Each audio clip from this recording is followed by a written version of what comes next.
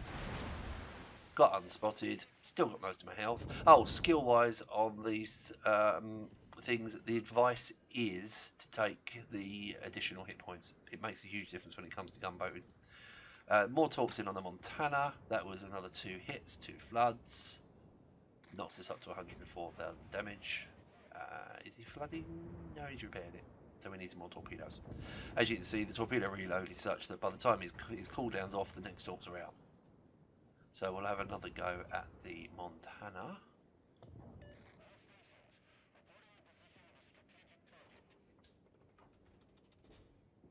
I mean, this should be a win now. This really should be a win. So it'd be a cheeky little shot here. We're going to go with 1 against the Montana and 1 against the Kurfürst, just for the shits and giggles. You never know. Kurfürst's being a little bit wiggly. He's not being overly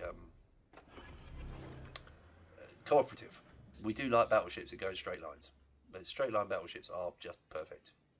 What you don't want is battleships that slow down, speed up, turn left and turn right. They're much better when they're going at full speed, forwards, firing things, being battleships, because they're so easy to hit.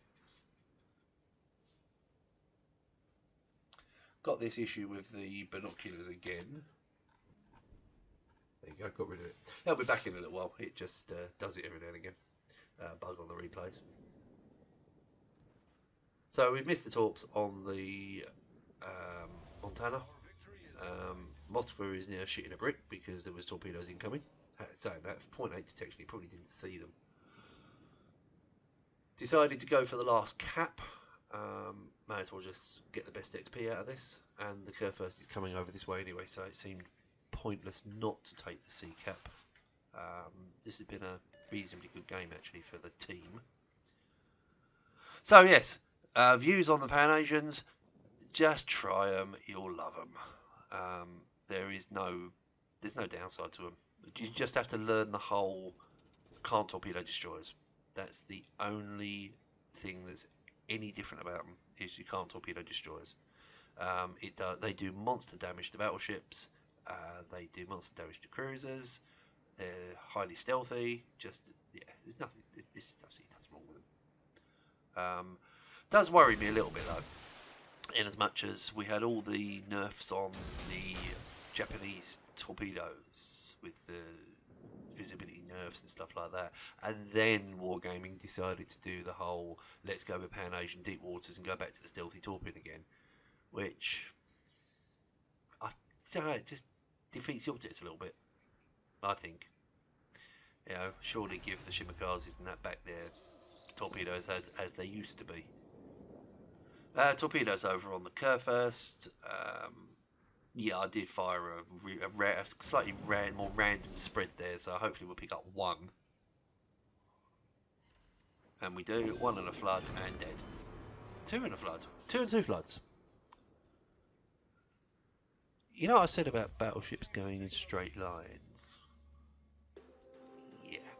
Well, thank you for watching. I hope you enjoy. Subscribe, watch, have stuff, have fun.